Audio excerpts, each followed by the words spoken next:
Well, good morning, everyone. It's great to see all of us here in September, beginning of our academic year. I think most of you know me, but maybe for the people who are on live conferencing, I'm Bill Zoghbi. I'm the chair of cardiology here, and it's really a pleasure to start the year, the academic year in cardiovascular teaching. There are a few announcements. First is, as you know, we are on YouTube as well as we are live streaming. And I know some special people are watching it live from overseas. We have more than 6,000 subscribers, actually 6,400 or so.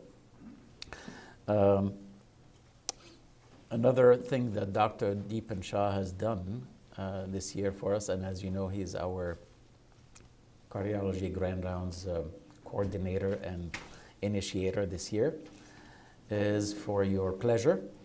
There is maintenance of certification credits in addition to your CME credits. So yes, you have to answer 2 or 3 questions, but I think that is, very nice to be able to do that and accumulate your MOC credits. And last but not least, there are 2 upcoming conferences. One is the Southwest Valve Summit, for those of you interested in valvular heart disease, October 5 and 6, and Adult Congenital Heart Symposium on October 27. So without any further ado, I usually start this year by talking about cardiology in general, maybe the field of cardiovascular imaging, where it is going. But I changed that this year because of interactions with our fellows and young, eager new leaders. And I found out that usually we have a lot of teaching sessions on Friday. There's a lot of information that probably they don't know about this institution and the history of cardiovascular imaging in this institution.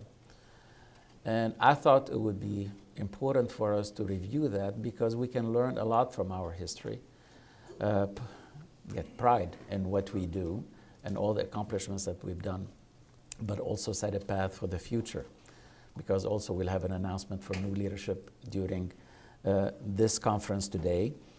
And it is certainly fitting to talk about it because all of our leaders, actually, most of the leaders here are here who started this process and this field of cardiovascular imaging. Now, I've seen quite a bit of this evolution personally. Some of you have just hit the road running with all these imaging modalities that are available. But I think it's important to reflect on where cardiovascular imaging is going, and it really is touching now almost every area of cardiovascular medicine. And it is said, and I would endorse, that if you're a cardiovascular specialist, you'd better know something about all these imaging modalities that we're talking about. Because if you are the ordering physician, you need to know what to order, and there is confusion regarding that. You need to know how to interpret some of these tests, some of the advantages and disadvantages of these tests. They are very powerful. Nowadays, you can know almost anything about the heart without putting even a catheter in the heart. You can know structure, you can know function, you can know pressures, you can know most everything nowadays. And I think the interventional, the catheter arena is predominantly nowadays for therapeutic purposes, interventional purposes. So what I wanted to do is maybe go through each one of these modalities, a little bit of a history, and reflect upon the future of where we're going. So I will start with echo because echo actually was the first imaging modality for the cardiovascular specialist after, if you feel that EKG is an imaging modality or an electrical recording modality, besides a physical examination. And the field started in 1950 or so. And it started with an A mode by Dr. Inge Edler, University of Lund in Sweden, who is really the father of echocardiography, using a machine that was not used for cardiovascular or biological information, but it was on the shipyard to take a look at whether there are defects, yes or no, in the metal. And he collaborated with Dr. Hertz and others, and certainly the field of ultrasound started with a squiggly line down there, as you could see in the name, and actually we have recording of his earliest recording on a patient where all what you see was some squiggly lines. Things have evolved to an M mode, then 2D, Doppler, transesophageal, contrast, tissue Doppler, speckle tracking, and even miniaturization. I think that's what you're going to see. Basically, it is really a sustained evolution of the field that we have witnessed here. But importantly, and it is interesting because the principle is exactly the same where it was in the 1950s. It is just sending ultrasound, reflecting those waves, and asking a different question. How deep is it? And is it moving in a way, or is it reflecting ultrasound in a different way? And this is where Doppler is. All the other developments are technical or technological development in computer power that is really putting these images, these heart images, in real time. Now, the interesting thing, and since this talk is predominantly about Houston Methodist, is this picture actually of Dr. Inge Egler's in 1991, when close to him actually was President, ACC President Dr. Bill Winters, and actually he gave him the Distinguished Fellow of the ACC in 1991. Dr. Winters actually is the founder of imaging echocardiography, not only at Houston Methodist, but I think in the state of Texas. And it is interesting how he came about here, because he had an exposure to ultrasound before coming to Houston Methodist. And when he came, actually he came in 1969. He established the first echo lab, and Dr. Chapman, Don Chapman, the late Dr. Chapman, actually, when he brought him in, he promised him that within 6 months he'll get an echo machine, which was a new field at that time. And indeed, in collaboration, and I think that's still the way it is in this hospital, in collaboration with Ted Bowen, who was the Chief Executive Officer of Houston Methodist at that time. They got a machine, and it was in the best place, in the basement, right? So you put it in the basement, dark, you don't see anything except the squiggly lines. And Dr. Winters learned ultrasound through Claude Joyner, and you may or may not know about him. Yes, Dr. Feigenbaum is a well-recognized name regarding that, particularly from initiating the American Society of Echocardiography or others, but Dr. Claude Joyner and Gramiak were really the pioneers in the early days of ultrasound in the United States. Jean Gaffney, who's not with us here, but I know she's was the first echotechnologist and actually became the head of the lab as the lab grew down the line, and I think she was an amazing person in so many ways. Dr. Q, who is in front of us here, came to Houston from New York, and he wanted to do more invasive hemodynamics, and ultrasound was early days at that time. And who best but Dr. J.K. Alexander, who was at the Bentab Hospital, and along with Dr. Gash, who was an expert in diastology. And then he came here to Methodist Hospital in the late 70s.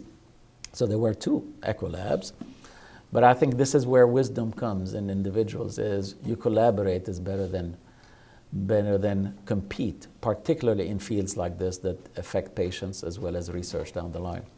So Dr. Winters actually approached Dr. Quinones in 1980 and said, why don't we join forces? And indeed they did, and the Echo Lab was born in 1980. Let me show you a few things here.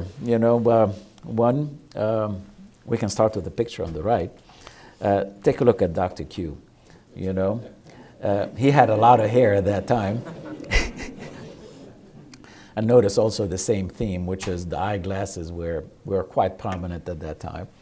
And this is Dr. Winters, actually. This is Gene Nelson here, showing a delegation from China, as I recall, from Dr. Winters, ultrasound, etc. 2 is Education very early on. This is 1970s, and you could talk about M mode as much as you want. Now we barely talk about it, but that's what you see here is the aortic valve.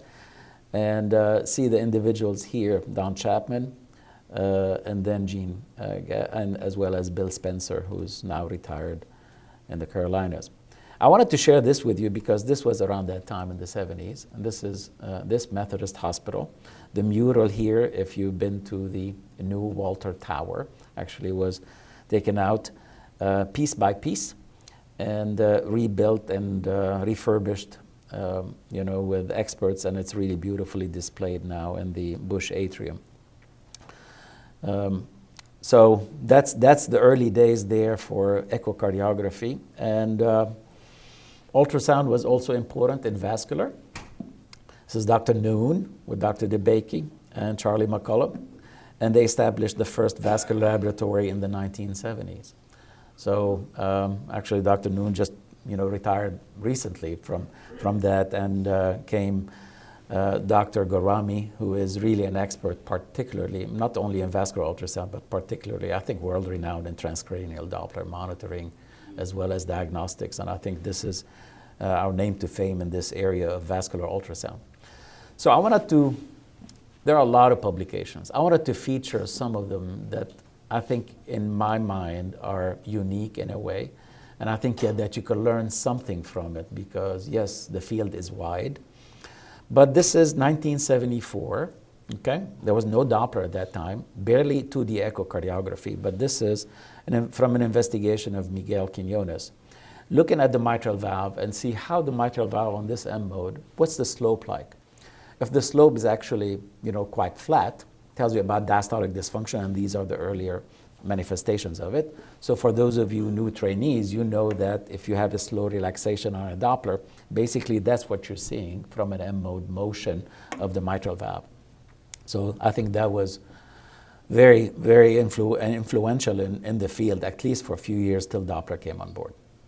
Another thing that you may not know is that stress echocardiography, I wouldn't say was born here. The first stress echo was 1977 by Harvey Feigenbaum and San Juan, using a bicycle echo, not a treadmill approach. So that was the first one.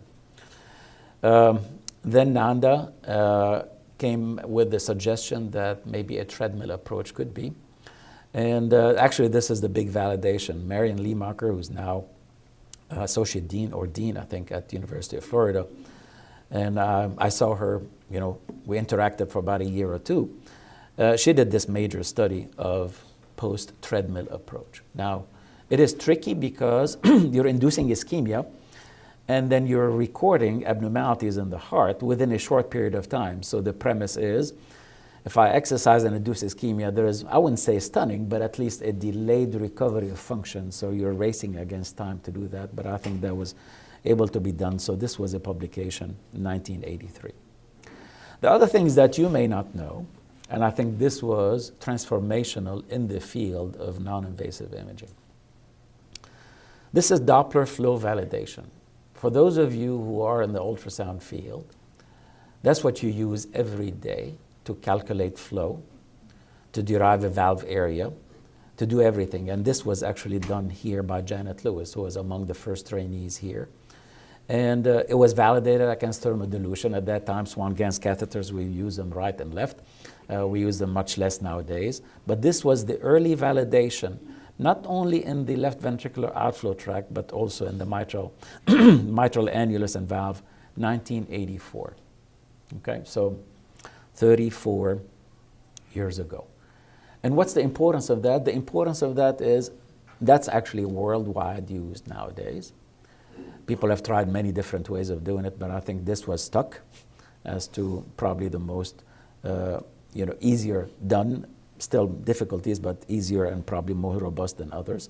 The importance of that is for your calculation. When we talk about regurgitant volume, regurgitant fraction with an echocardiogram, how do you do it? Well, you do it because of these. And this was Roxanne Roque, who's now at Marshfield Clinic, and she was, and Leroy Sterling, who is, I think, still in Houston, but I haven't seen. Michele Sartori, you know some He's still in town. But this was the validation of regurgitant volume, regurgitant fraction. And to tell you the truth, to me, I mean, even after all these years, there was some information here, all right, that aortic regurgitation significance was at a lower regurgitant fraction than mitral regurgitation. And actually, it's sparking a study now that we're doing. Prem is here, one of our advanced fellows. And it looks like there's going to be a signal there that these two lesions are different because the afterload is very different on a mitral regurgitation versus an aortic regurgitation. And another landmark, and I think Miguel, you're going to get much more because of, you know, the amount of time, I wouldn't say the age, but the amount of time that you spent in ultrasound. This was the landmark one. And this was, I was a fellow at that time, and I know Miguel came out of the room and said, I've never seen this before. I said, what? I said, we've sent this paper for circulation, and it came back accepted. Just accepted. Not a question, not a comment, accepted. And, you know, aren't too many of those for those of you who are in academia, right? So, and what this paper was about, and this is the early days of Doppler, is, you know, this is mitral inflow dynamics, and how do you, and at that time, nuclear was very big on filling rates and peak filling rates, right? And you could do that from an LV angio by taking frame by frame, tracing the ventricle, and see how does the ventricle fill. So if you have a derivation of ventricular volumes on an angiogram, and you do a first derivative of that, you're going to get filling rate or velocity. And that was the first really validation of that. And nowadays you use Doppler for filling, you know, dynamics as well as pressures and everything else. So certainly very impactful from a validation point of view. Well, echo was before nuclear, and this is where nuclear was. Dr. Virani, who came from Iowa, actually recruited from Iowa at Baylor, and Dr. Dick Cashin collaborated to have the first nuclear cardiology laboratory in 1978. I would say nuclear cardiology because it was rare at that time.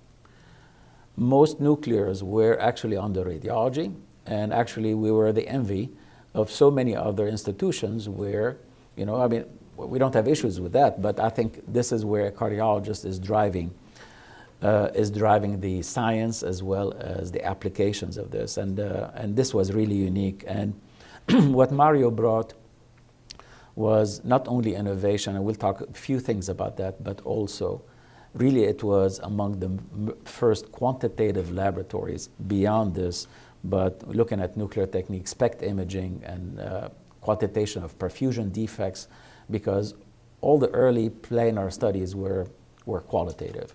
So, you know, there's a defect, large, medium, small, whatever it is, but, you know, not much quantitation. So we're talking here 1980s, mid-1980s, and I want to share with you a picture. This is 1985, 84 to 85. You may recognize a few people. At that time, Dr. Roberts was the chair of cardiology. Dr. Reisner, you're right there. You may not even recognize me here. But I think you're going to recognize one of our stellar faculty characters. Who's that? Kleiman. That's Dr. Kleiman, indeed. Neil, are you here? I don't know. Hey, there he is. And so, I mean, during my training, let me tell you, what turned me on was actually not here at Methodist, I was at Bentab. And Dr. Renato Fernandez was one of senior faculty, senior fellows and faculty, early faculty. And I was enamored with, you put a probe, and those probes were really large, an EFRM machine on the chest, and you can basically make a diagnosis instantly. So what I did, and what I would encourage the fellows is I would examine a patient every time before I do an ultrasound and quiz myself as to what could this be. Is this an enlarged heart? Yes, no. Is there a regurgitation? Is there something? I mean, how best of a validation you can. And nowadays, actually, you could have that validation if you want to. You can have a little portable, you know, V-scan or whatever portable machine in your pocket and do that. So I was turned on by ultrasound, by echocardiography, and worked with Miguel, and there you go. I joined the faculty in 1985. And Miguel, we were younger, we had large glasses, my hair was black. But I think it was a lot of fun. I can tell you, I did not have an office. For those of you who are aiming to be faculty somewhere, I really did not have an office. I had a shack, probably against fire code.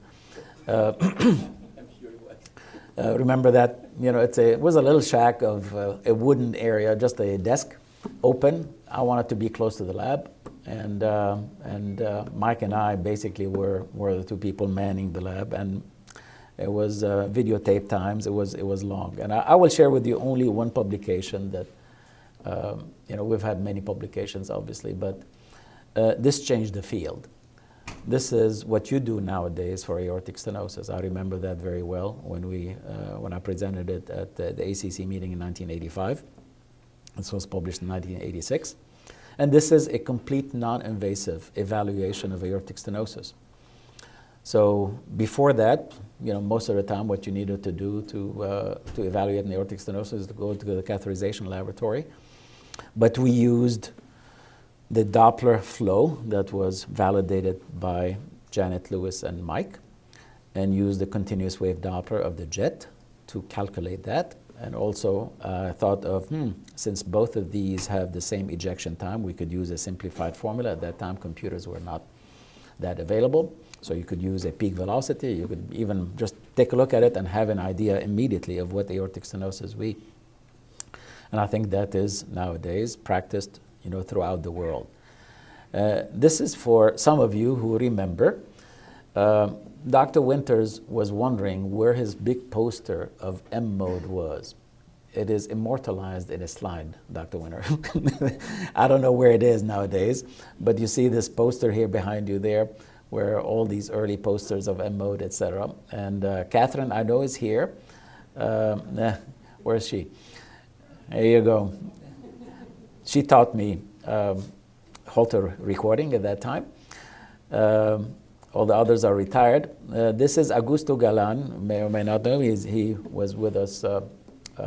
He's in politics and now, and his brother actually was going for a major office in Colombia. I wanted to share this for the fellows. See the wiring actually is very not an issue. This is videotape for you, just to remember that there's videotape at that time. And this tablet here was to digitize all the echocardiograms. So you stop, freeze frame, and then you draw it on a different pad for you to see. So it was quite an undertaking for you to be able to do that. So we spent a lot of time in the lab here, 10 o'clock at night, had dinner usually at night, every night, in the lab. Things have changed a little bit, so we'll go out a little earlier. So then came Dr. M. That's how they called Dr. Mamarian in the lab. He came in 1987. He was a chief resident here. And I think him and Dr. Virani were really the force of nuclear for many, many years here in this laboratory. This is him and his wife and Mario and Regina Virani. And let me tell you, one thing that you probably don't know, okay, is this discovery by Dr. Virani. All of you know vasodilator stress nuclear. Nowadays it's called regadenoson, but for many years it was adenosine, infusion of adenosine. And actually, to tell you the importance of not only collaboration, but attending various meetings where individuals interact as opposed to just chat online. There was a research conference where the late Dr. Pacifico, who was one of our EP docs, was talking about paroxysmal supraventricular tachycardia and the role of adenosine and things like that. And then, adenosine is short-acting. At that time, vasodilator stress was with percentine, which has longer action, right? I mean, duration was good, and you had to reverse it with aminophylline, so many other things. And a discussion came, said, well, how safe it is? Can we give it maybe in an infusion? How does percentine work? Is actually it works through adenosine by decreasing the reuptake. So came the idea of using adenosine infusion as a vasodilator stress.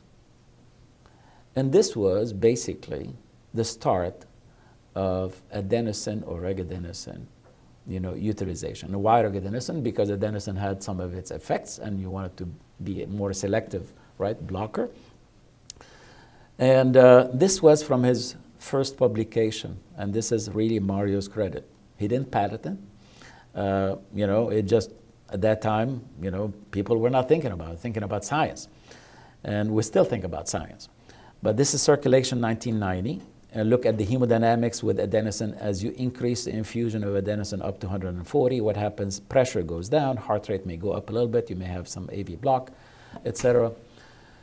But I felt that people did not really know the origin, and we needed to share that with you, at least from a historical perspective, and see also how important is an interaction. So when I asked some of the faculty to go to research conferences, although you may not, if the research conference is about EP and you're an imager, there's always some interaction. You always learn something, okay? And don't pigeonhole yourself into your field.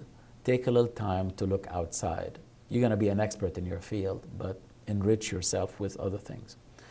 And over time, the team grew. Obviously, this is Dr. Sumin Chang, and then later Dr. Faisal Nabi. Just to give you an idea of CT calcium score, actually we were among the first in the city to start CT calcium score with radiology, and it was in the Scurlock Tower in 1996, which gives you a way to look at longitudinally, the length of, the prognostic impact of calcium score. CTA came to us in 2006 and under negotiations, etc. But I wanted to share a few important things with you. One is the relation of calcium score, which is a burden of disease, with SPECT.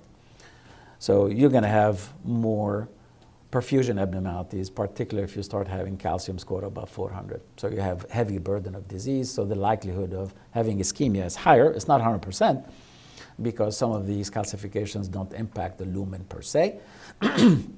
And this is from Dr. He, from the laboratory here. And that percentage in yellow of ischemia, basically abnormal SPECT, can range, depending on now the publications, between 15 and 30%, so it's there.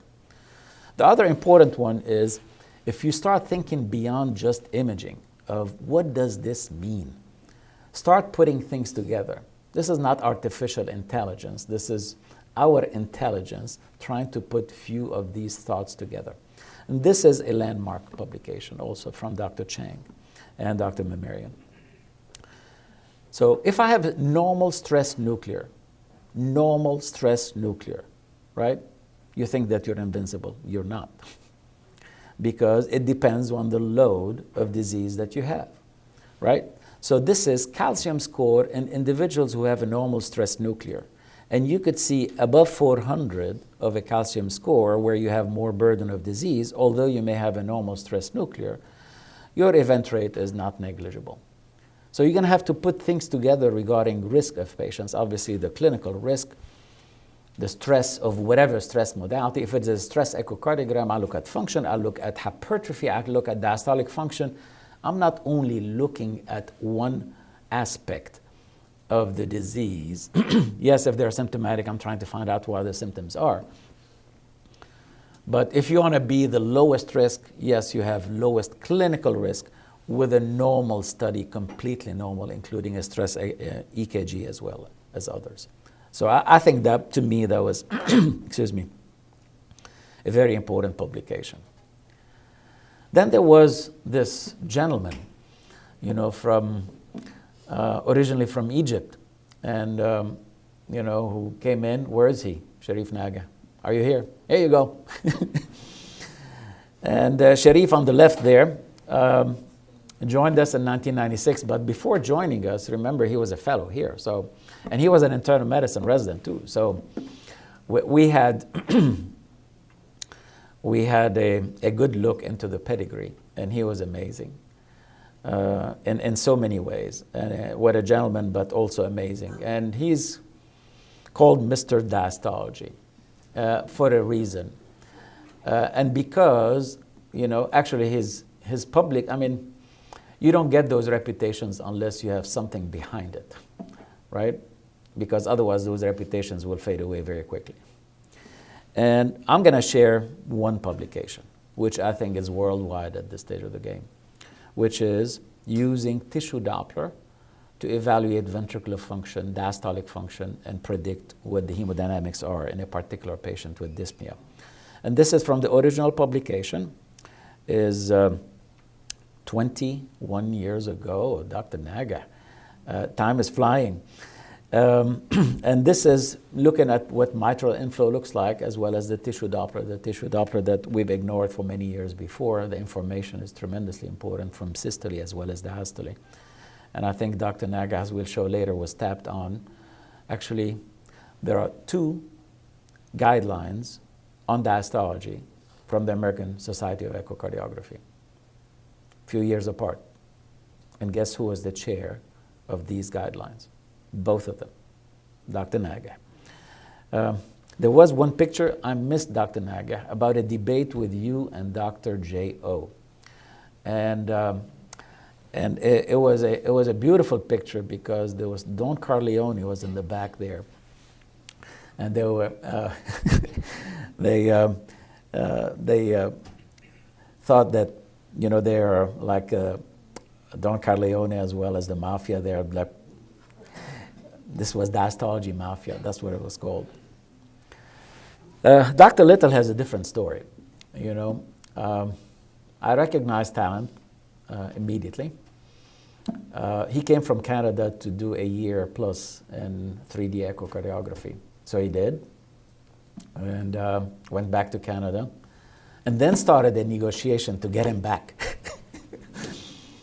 It took about a year and a half, and I know his, because obviously they supported him coming down, but I saw a lot of talent and an amazing personality and a lot of innovation. And we're convinced him to come down and stay with us, and I think he's done phenomenal. He's the one to be credited for the valve clinic, and against almost all odds in this institution. It was before the days of TAVR and everything else, and interesting enough, we were ready at the time because we had this clinic and we had this approach to it. He started actually flow loop when he came in as a fellow, and actually now with Steve Igo and the team that you could see on the right side, this is Steve and this is Deepan, hemodynamic laboratory, and I think also his claim to fame is really throttling 3D printing and what does it mean from a cardiac point of view, and I think he's garnered the national recognition regarding that. I want to really give credit to Steve Igo and the team and the engineers as well as Steve Little, because the vision that we had of having a chamber that is compatible with echocardiography as well as MRI is incredibly valuable. It took us a few years to build this, so you can put it in the magnet and basically have a simulator, put any prosthetic valve, any other valves. Actually, we're doing aortas with Gene Bismuth and many others. So it really is an amazing, valuable tool for us to understand hemodynamics and do testing, and I think that's for the future. Another thing that I think he made his mark on was patient-specific printing. So you take a CT scan, you send it through computer, get a CAD imaging, print it in 3D, and not only just print it with different material to emulate what calcifications are in this aortic stenosis versus less calcific areas. And the interesting thing is also that it gives you the similar hemodynamics to what the patient is. This is aortic stenosis in a patient, and now he's taken it with Maria and so many other people in his lab to do the mitral valve and hopefully also the tricuspid valve, which is even much more challenging than others. So I think the field is ripe, at least for a few years, I would say, before heavy computing comes on board. And I think this is where you can start remodeling, a computer model of a heart, of a valve, and so many other things. But I think this will still have its mark. And with him, at Houston Methodist, came the field of interventional imaging. You wonder what interventional imaging here nowadays. I mean, part of the valve team is to have an imager in the lab. And actually, we can attest that Dr. Little predominantly has been there since the inception of this field. And I think you need imaging support, surgical support, interventional cardiologist. I mean, all these. This is really what team building is about, and doing this team. And I wanted to share with you actually that, in the background, quietly, Steve was working on a valve of his own. And actually, this is Mitra Mimics. I like the name, prosthetic heart valve. And this valve is different than others because also it engages, that you could see there, it engages the papillary muscles. So it's restorative in a way, and he filed a patent, and he has a provisional patent. So kudos to Steve for his innovation, and actually tested it in the labs at Texas A&M. Really amazing work, Steve. All of you have done an amazing job. So it takes us to 2005. 2005, where we had a different hurricane here. Split between Methodist and Baylor College of Medicine, despite our wishes to stay together and all that. But within 2 weeks, we negotiated a full department at Houston Methodist, so we didn't have to go anywhere. And with that, I can tell you overnight, I wrote my vision of what a cardiovascular imaging institute would look like. And looking back, I think that was among the best decisions because it differentiated us from throughout the country, to tell you the truth, and start building the building blocks for such an imaging institute where all the imaging modalities are there under great clinicians as well as great investigators to push the field and collaborate. Miguel, we were all young. I don't even recognize myself. This is Dr. Naga. This is our late Megan, amazing person in the vascular laboratory. This is Marty McCullough, who's now with Siemens and actually doing very, very well. And you can see Gopi Shah here, and where's Carla? Carla somewhere. Here you go, Carla Krellmeyer, and Marion John. I know John is actually watching this live. He's at ASNEC. And this is Steve and Deepan. So, and with that came some experience with us. And part of that experience, I was tapped on to write an addendum to the COCATs back in 2008 as to multimodality imaging and how do you put a team together for multimodality imaging and how conceivably you could bring these synergies together so you have lesser time duration for training, but also more cohesiveness as a team and finding the right test for the right patient at the right time. Now, one thing we knew in 2005 is we had some missing blocks, right? So this is where we went out to get somebody who's a little bit knowledgeable in CMR. And it took about 1.5 years to bring Deepan on board.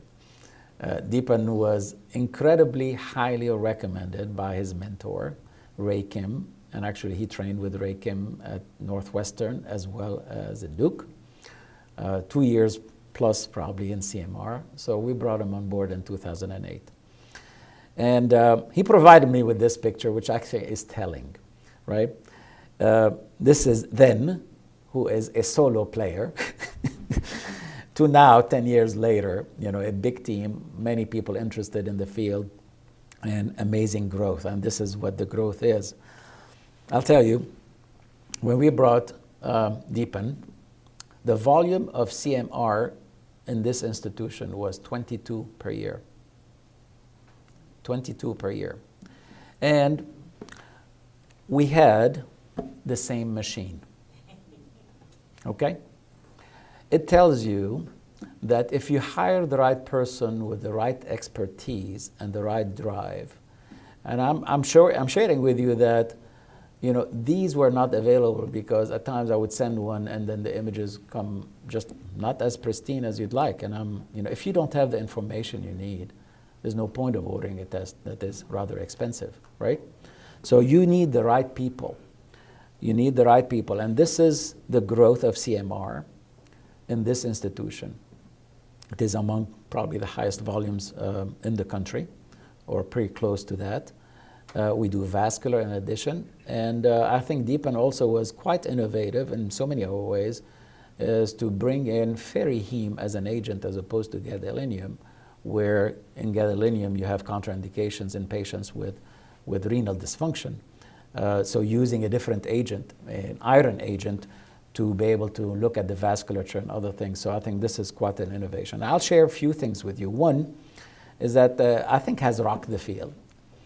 This one has rocked the field because I did some work on it too. And basically, whenever you saw a thin, very thin myocardium, like 6 millimeter or 5 millimeter, you say, well, the likelihood of viability in this myocardium is very low. And actually, this investigation proved us wrong, that CMR is so important, right, in looking at viability because, as you know, it is the only technology that can image scar. All the others, you infer that scar, replacement scar is available, including PET. All the others infer that, but this is the only one that images. So that although this heart is very thin, if they don't have late gadolinium uptake, they still recover after revascularization, contraction-wise as well as. So take a look at this example here. See how thin this heart is and ballooned out? After revascularization, and there was no gadolinium uptake.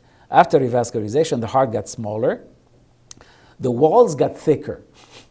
The walls got thicker, right? And they recovered function. I mean, to me, this is the ultimate test of a modality. And it was indeed, and I think that was a collaboration with him and Ray Kim. And the latest publication, actually this past month, is the new field of myocardial fibrosis, or diffuse collagen deposit in addition to myocardial fibrosis in patients with mitral valve prolapse. Mitral valve prolapse may have some localization of scarring close to where the papillary muscle is and post-papillary muscle, explaining conceivably some of the early death in mitral valve prolapse that may not be related to the severity of regurgitation. And there is a subset of mitral valve prolapse where they have scarring localized, they have higher ectopy, with conceivably a little higher incidence. It's not very high, but a little higher incidence of sudden death. So if you look at whole imaging here, and I wanted to trend this for 10 years, these are the trends. Echo 10 years ago was about 15,000, now it's about 25,000 or so almost doubling. Cardiac MRI certainly a steep ascent there. Nuclear cardiology, and that mirrors basically what's going on in nuclear world, is the volume is not going up, okay? And actually may going down because of some of the issues of radiation. And now with cardiac CT on board, with the newer technology that we have, which is an amazing technology, we have 2 CT scanners nowadays. You could do a CTA, and particularly with new FFR technology, now you can marry anatomy with physiology. So over 10 years, basically, a doubling of what we do in this institution. This is from this institution. I wanted to share with you a few other things. One is the talent that you have here. I talked about Dr. Naga and his diastole. The professional organizations have tapped on our resources to share guidelines. I was privileged and honored to write a few of them, one on valve regurgitation, the native and the prosthetic, and there will be one coming up next year on catheter-based procedures and regurgitation after percutaneous valve procedures. And this is one from Miguel, basically defining Doppler parameters as well as echocardiography. So if I want to put it as to what is the impact of this institution, I looked actually in PubMed, and I wanted to take a look at non-invasive or mutually exclusive publications. So if me and Mike Quinones are on the same paper, it doesn't count. It counts as one. And it's more than 1,700 in the literature since inception of these laboratories. Trainees in advanced imaging, more than 160, 25 countries. Prominence, as you could see, Dr. Mamarian was president of ASNEC and on the board, and Dr. Naga chairing scientific sessions, Dr. Winters and myself were ACC president, ASE president, etc. It just, and the beauty of this group is, and it tells you about not only productivity but cohesiveness, is people have not left. We've grown. And I think the beauty of it is you see this family growing, and actually people with like Dr. Winters still being involved, Dr. Quinones still being involved, shepherding the new generation of physicians. And I think this is essential. Looking forward, we still have a hole, a PET CT. We need that. That's my vision. Number one is clinical medicine, clinical echo, nuclear, imaging, you name it, has to be at the highest quality. This is how we serve patients, and this is how we serve the community, and this is how we serve our physicians and helpers. Innovation and research, if you're not involved in this, you'll be stale. You'll be passé already. Education, crucial. And this is how you make sure that if you have the talent to do it, you make sure that the next generation is taken care of. So I feel very strongly about that. And I have good news for you. We have a PET program coming up. And Dr. Al-Mallah, who I know is at ASNEC, and he's watching live, will be the director of cardiovascular PET with us here, and he will be starting just next month. So I would urge the administration to get his PET CT up and going as fast as you can, because we want him to be busy. And why cardiac PET? I mean, is this just to complete the gamut? Certainly more accurate than SPECT, better spatial resolution, as well as, it can quantitate flow as opposed to look at, different flows. And myocardial viability, as well as other applications. One in sarcoid, I think that's going to be very important for you who are seeing such patients. Endocarditis, particularly if you have foreign material, prosthetic valves, a graft, other things. All what you could see with imaging nowadays, you can't see whether it's an infection, yes or no. And I think this is going to be crucial. So I'm personally very happy that we have basically now the whole complement of imaging. And as you know, we've been looking for a leader for cardiovascular imaging to follow my steps. We've done a national search. And I'm happy to relate to you that our best national search is local, because Dr. Deepan Shah has demonstrated in his interim capacity to be an amazing leader, amazing innovator, as you could tell from CMR. And Deepan, I know it's as an official, I didn't send it in an email, but I think congratulations to you.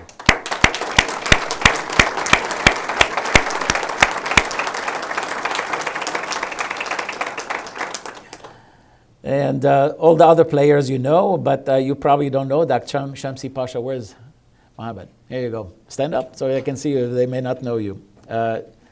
Dr. Pasha trained with us over the past 2 years, and he is a true also multimodality imager, just like the Faisal Nabi. His heart is quite a bit in echo, and I know he's going to be the associate director with Dr. Naga. And we cannot do it with all of our team. And this is our team. Obviously, you know Carlo Kurlmeyer for quite a while, Gopi Shah, David Yao, Bindu Shabrolu was brought on last year, or 2 years ago almost now. Interest in diastology. Actually, she published a paper on mitral annular calcifications, and very important diastology. Dr. Yang, a clinical investigator, half-time in the clinical, and expertise in MRI. And Dr. Shamsi Pasha, who's just joined us actually this year, a true pioneer in all areas of the field. We cannot do it with our staff. Without our staff, we cannot do this. And Janet, where are you? Can you stand up? Thank you, Janet.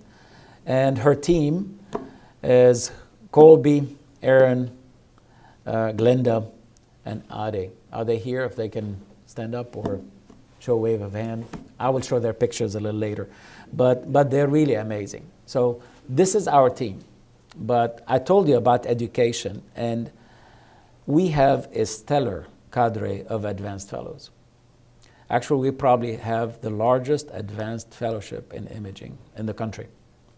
Because I just came from Mayo Clinic, I just came from Cleveland Clinic. They don't even compare. So Dr. Shah and team, put them to work. I think they're going to be great. And from an education point of view, you know that we have a multimodality, for the clinician, and that's every year in February or so. So there will be the 9th year this coming in February, so you're all invited. YouTube, all the imaging conferences, in addition to this Grand Rounds, is on YouTube.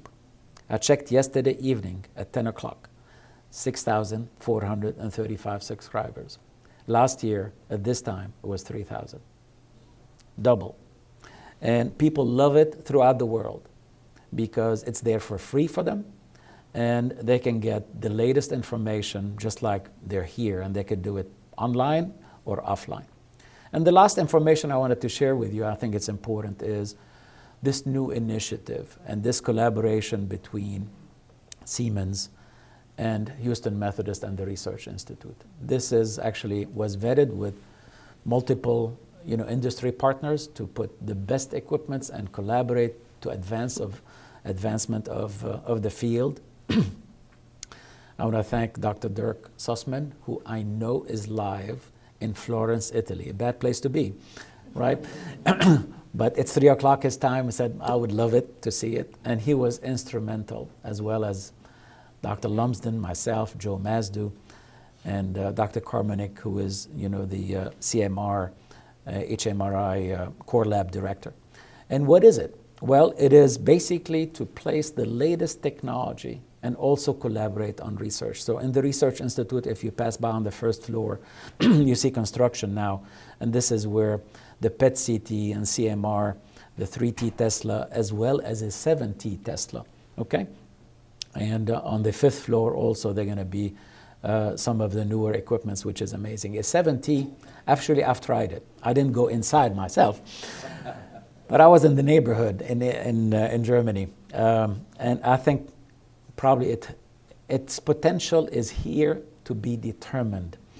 Could be for coronary imaging. I'll tell you, number one probably would be for vascular imaging. Then you have to tackle a moving organ. And that will come down the line, but I think it's tremendously exciting to have this as part of the medical center, because we are the center for the all southern United States. There are no 7T magnets in this region of the country.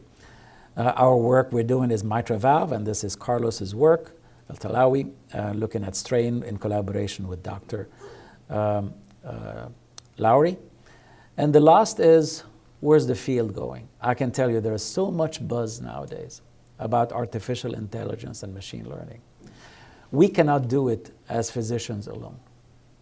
This is really a big team. And the way I would think about artificial intelligence or machine learning are two things. One is to help you as a clinician interpret studies, that's one. But two, get data analytics to try to understand the disease, understand the individual, as opposed to just interpretation. So that's what you're gonna see, and it is really very exciting. If down the line, you put an echocardiogram, you come in almost like an EKG now, and it's interpreted, ventricular function, thickness, mass, diastolic function, systolic function, everything else. You take a look, and you try to verify all this. This machine learning, I shared that with you about 2 years ago, or a year ago. When you look at a CT angiogram, you're focused on the stenosis. Is there a 50, 60, 70, 80%, whatever it is? Nowadays, you can look at functionality.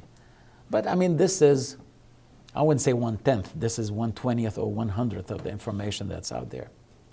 And how do you put it together? And this is A foretell of the future. Duration 5-year follow-up, 44 CT data, 25 clinical parameters to try to predict what happens to these individuals. A human cannot do that. So this is where you need data analytics. And for people who are in the know, you need thousands, usually more than 50, close to 100,000 data. So I can see a collaboration with industry where they get the clinical information, they get all this, and we work together to be able to do it. It has to be done as a team. We talked about FFR. I think how beautiful in the future, conceivably, can you predict if Dr. Reisner comes back to the cath lab now and puts another stent, whether this fractional flow reserve will be better as opposed to the distal disease or microvascular disease that is there.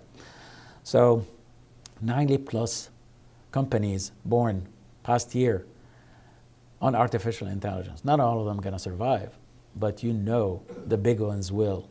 And I think we're poised really for this. So I want to end up with this is the team, and I know we have all what we need really to push the field forward. We have the resources, we have collaboration with administration, we have the individuals, we have the faculty, we have the administrators, and basically it is upon just Dr. Shah and his team, and Janet and her team to be able to do it. And enjoy the new facilities, because Walter Tower just opened, and we're not moving, but in phase 2 probably we will. It causes some challenges, but the opportunities are amazing because this facility is really a premier facility in the world. Also, we enjoy being number 1 in Texas, and number 1 in Houston in cardiovascular and surgery, and number 14 in the nation, has gone up from 21, 16, 14. And within 2 to 3 years, with your help, we will be in the top 10. Thank you very much for your attention.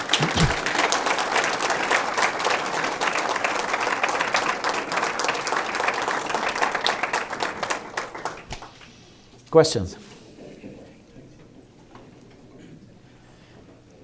Thank you, Bill, so much for taking this topic. And it's so important for all of us to feel pride on our institution and what we have done, but it's so important for the young faculty and fellows who are coming in to get into that mode. If you analyze a lot of what Dr. Zoghbi said, there were a couple of very important bullet points. Our success has happened because of, sure, we have very smart people like Dr. Zoghbi here, but it wouldn't have happened without a culture of collaboration.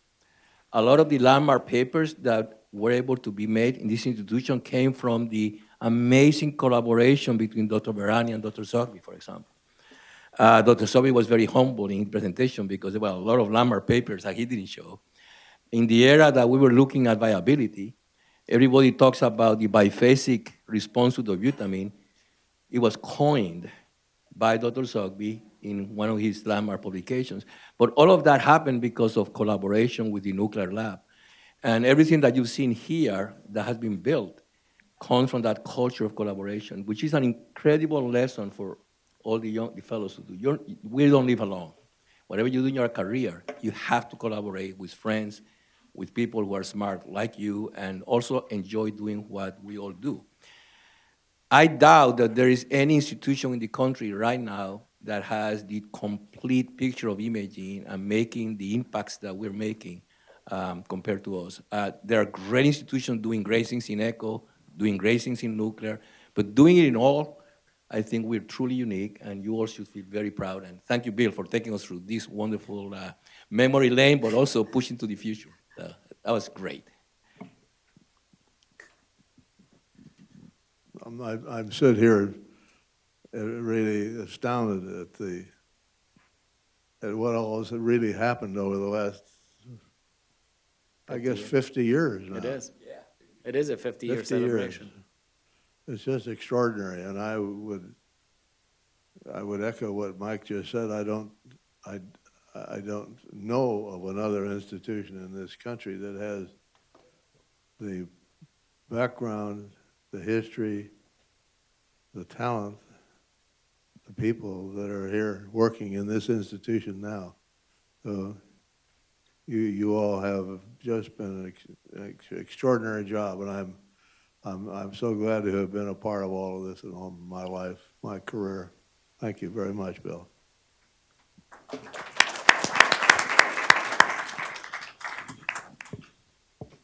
Any other thoughts, reflections?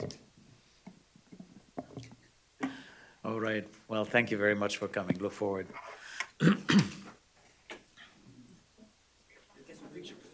Take some pictures.